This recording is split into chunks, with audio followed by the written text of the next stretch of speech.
Hi guys, welcome back to my channel. So for today's video, as you saw in the title, I'm trying something a little different.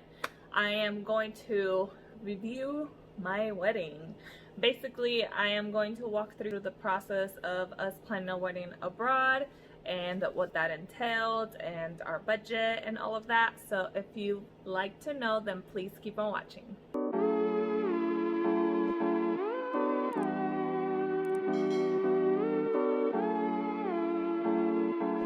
Okay guys, so for those of you who don't know, I am married. I got married last year on April 28th, which is our anniversary of kind of becoming boyfriend and girlfriend, and also our engagement anniversary. So we just decided to keep it all in one date for purposes of making life easier. And I wanted to bring you guys along through like our experience with us planning a wedding. So for those of you who don't know, I was born and raised in the Dominican Republic, and my husband Elliot, his mom's side of the family, a lot of them were born in the Dominican Republic. They were raised in the US. He was raised in the US as well, but a lot of his family heritage does come from there, or half of it at least. And so when we got engaged, my main priority was to make sure that most of my family was able to come to my wedding. I wanted to make sure my grandparents were going to be there, and I wanted my grandpa to walk me down the aisle. I wanted my uncles and aunts to be there, and so we then decided to plan our wedding in the Dominican Republic. Another reason I decided to plan my wedding there is because A, I didn't want a big wedding to begin with. B, I did not have the budget to throw a wedding here in California, and C, it's a beautiful place. Why not just do it there? So our entire budget was about $15,000, and when I first started inquiring about venues, when I was unsure where I wanted to have my wedding, I did call a venue in California. Our guest list was about 45 to 50 people. And the venue alone, I think it included food and drinks. I'm not 100% sure, but that was just the venue, food and drinks. It did not include any decorations. It did not include, we couldn't stay at the venue. It was a beautiful house, kind of like in the countryside of California. We couldn't stay at the venue. I couldn't get ready there, I believe, if I'm not mistaken. It was just food and drinks. It was gonna be already, I believe, $14,000. And so when I heard that and I looked into other venues and they sent me their budgets, I definitely knew we wanted a wedding abroad, especially because my grandpa wasn't going to be able to come to my wedding, and two of my aunts also weren't able to make it over here for my wedding. So I wanted to make sure my family that I grew up with was going to be there. So the day we got engaged, we talked about it, we made that decision. We actually didn't tell anybody we got engaged until the next day. We were just kind of enjoying the bliss of engagement. And when we called everybody, we told them a year from today, or a year from yesterday, we will be in the Dominican Republic getting married. Go ahead and make plans, save your money, do whatever you need to do, get your passports, so on and so forth. Everybody was kind of on board. They were glad we gave them that much time to prepare. So that's number one tip. Tell people a long time in advance.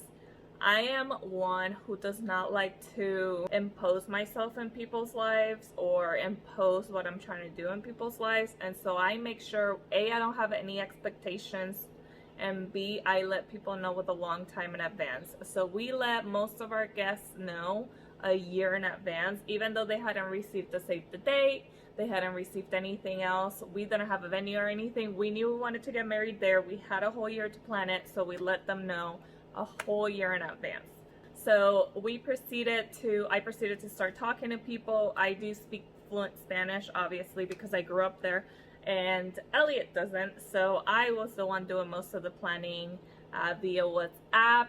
I looked at a few places, pictures, you know, I had people who I know who lived there, Obviously my family lives there. Some of them went to the venue and took pictures of some of the venues. We first encountered this one venue that was gorgeous. It's basically like a greenery inside of a restaurant. The ceiling is all clear and beautiful place, but the problem is that we didn't have enough guests to fill up the place. And so in that particular place, you did not have enough guests to fill the bottom area, which is where the green room is. Then they would put you in another room, which was, it looked kind of bad and crowded, and I don't know, I didn't like it. That's another tip. Ask the venue if they have a minimum guest count for you to rent the specific room you want, because some places do. I found this other place, gorgeous, beautiful place. It has a spinner courtyard full of flowers, and the courtyard is actually kind of small, and so it was perfect for the amount of guests we were going to have. We decided to go with them. For that place, I was able to get food, drinks, and the courtyard, plus the room where we had our ceremony, and it was about $4,500 for all of it for 45 guests. They sent me a contract, we signed the contract. I recommend anybody who's signing a contract with a venue to read the full contract, because there are certain stipulations in there.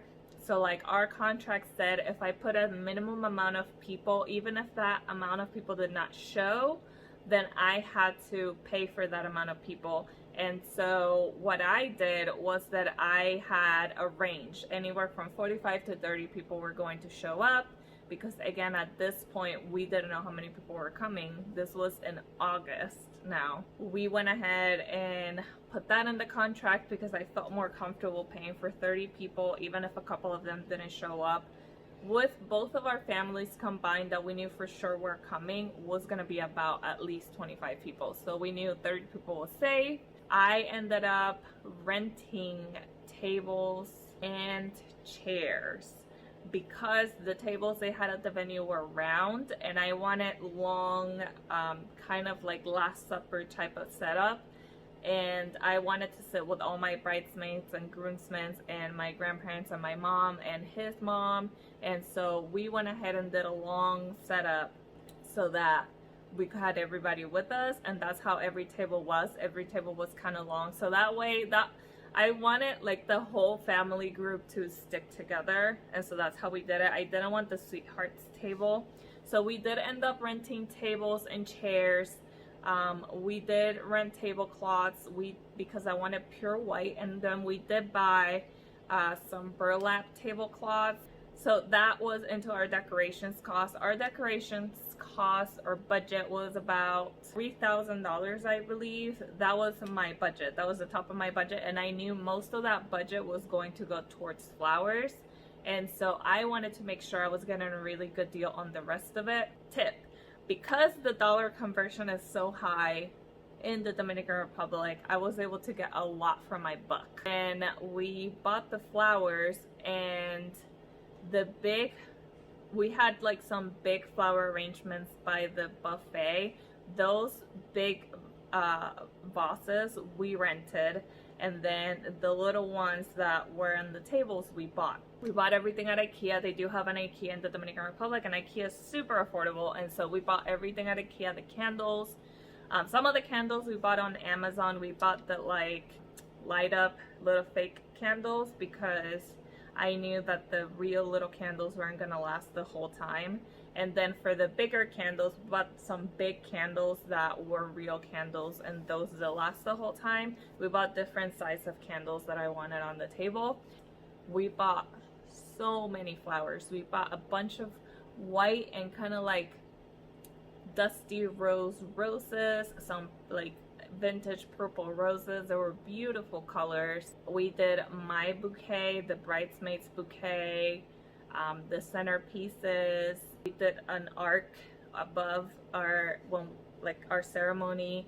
The background was an arc of greenery and those white flowers, and then that was moved to where the cake was. Our cake had flowers all over it. It was a lot of flowers. Our flowers cost us about $1,200 altogether. To me, that was a steal. If you buy flowers here in the US, is really expensive, and flower budgets here go anywhere from $5,000 to $10,000 depending on how many flowers. I believe the amount of flowers we had at our wedding would have been about at least $5,000. Then we had to get a DJ, we had to get a photographer. I did not care for a videographer. I don't know, I feel like making the video takes a lot from your wedding day. And don't get me wrong, if you had a video for your wedding, I think that's a great idea. It's something that your kids can look back on. You can look back on with your husband or wife. To me, that wasn't necessary. It was a big cost. And so I was more focused on looking for a photographer. I know every wedding has a little guest gift that people take home. I didn't want any like little thing that people were gonna keep in their house, because I don't know, every time I get one of those it just goes into a drawer and I don't really use it. And so I thought that it wasn't our thing. So what we did was have a photo booth, and on our pictures that we printed, we had like our wedding day, and it said, I believe it said Elliot and Sol, the Williamses, something like that. Another good thing is that not only did my guests get a picture, we got copies of every single pictures the guests took. So that's a really fun memory we get to keep forever. And oh my god, I am getting emotional talking about this. It was very fun to see everybody have so much fun. Hold on, let me get myself together. For a DJ and photo booth were around $1,200. That's how much that cost. With the DJ, this is something I didn't think I had to ask, but it's definitely something I recommend everybody to ask, and it is that if the DJ is also an MC. I thought it was kind of a given, every DJ is an MC. Well, that is not the case. My DJ was not an MC, and so I didn't have a speaking person at my wedding. We kind of had to roll with the flow. Or if you're planning a wedding abroad, no question is too many questions. You want to ask every single question you can, because other countries have other different cultures and other different expectations of weddings, and you want to make sure that you and them are on the same page. Another thing I recommend every single bride and groom out there is to go with the flow on the day of your wedding. There are going to be a lot of things that go wrong, but honestly, you're not even going to notice. You're going to be so consumed by the whole wedding process, trying to take it all in, trying to enjoy every single moment. That's what I try to do, at least. That anything that goes wrong, honestly, is not going to be important at that moment. There's nothing you can do about it in that moment, and so you just have to go with the flow. So that was all for decorations, wedding, everything like that. My wedding dress, I wanted to keep under $1,500, and I ended up finding a boutique that had just opened in Los Angeles. It's called Bridal. I'll link them down below. They were just opening when I went there, and I found my perfect wedding dress there, and it happened to be right within my budget. I believe it was $1,400 for the dress, the sash, and the veil. I'll post a picture here of my veil. The veil was actually a gift from the boutique. They were gifting every purchase a veil as their wedding gift. And so that worked out great. And then Elliot's suit with his shoes and everything, we spent about $300 with his suit and his shoes. And the white shirt and everything, the tie, the suit included all. Again, we bought that downtown LA. We did stay within our budget, and we ended up actually saving about $1,000. And that was, about it. So I hope you guys enjoyed this video, and that was emotional. But I wanted to bring you guys along with my wedding journey and how it was to plan my wedding. And if you guys would like to see any more videos like this of our life experiences, please let me know. Comment down below. Don't forget to give this video a thumbs up. It really helps for YouTube to give the video some viewage. And I will see you guys on my next one.